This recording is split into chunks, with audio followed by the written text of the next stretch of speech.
Well, today I'm in one of Cornwall's biggest copper mines. A lot of people, when they think of Cornwall, look at it as a tin mining place.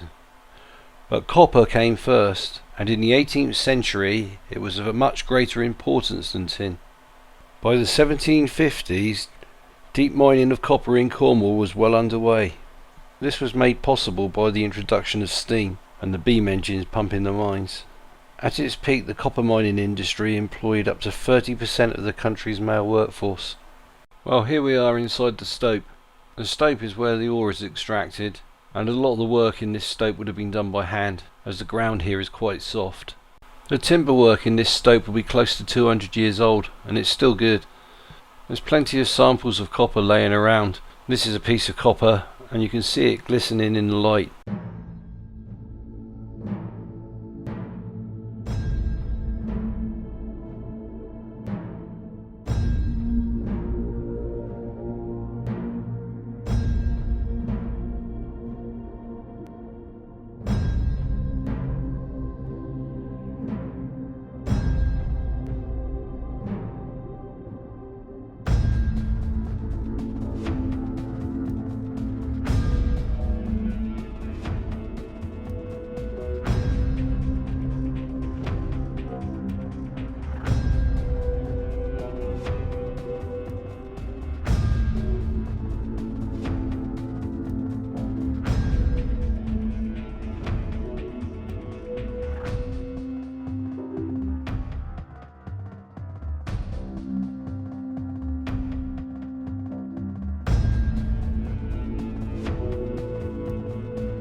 Cornish mines are a lot safer place to work than the coal mines. However, there have been several bad disasters. On Friday the 17th of July 1846, a terrible disaster at East Wheal Rose and North Wheal Rose mines cost the lives of 39 miners. Between 12 and 1 o'clock on the 17th of July, immense masses of black clouds overhung the hills that surround East Wheal Rose. A terrible thunderstorm commenced.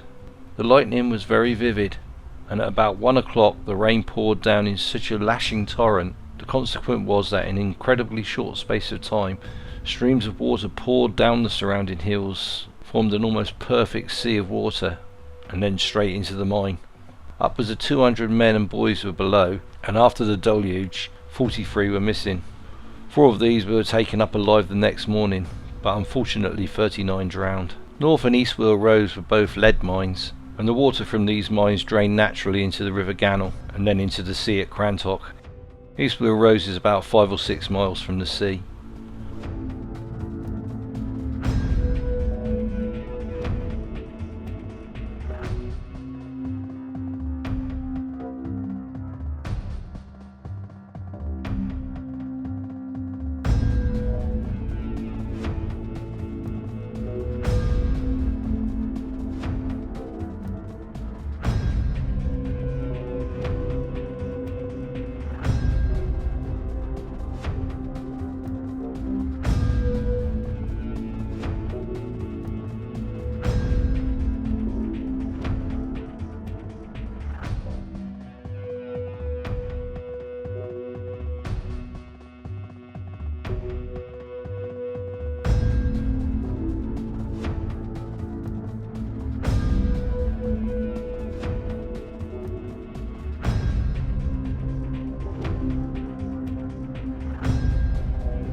This is a 200-foot shaft that would have serviced the mine.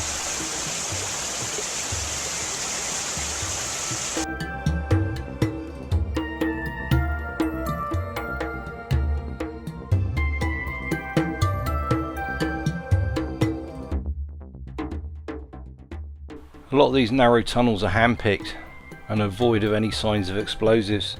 Progress would have been extremely hard and very slow. It's very difficult for me to stand up straight in these, so you can imagine the miners pushing their wheelbarrows backwards and forwards. Must have been a real struggle.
Here's a bit of a throwback to the 70s.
Well, that's that adventure over. Thanks for joining me on this trip, and thank you for watching my YouTube video.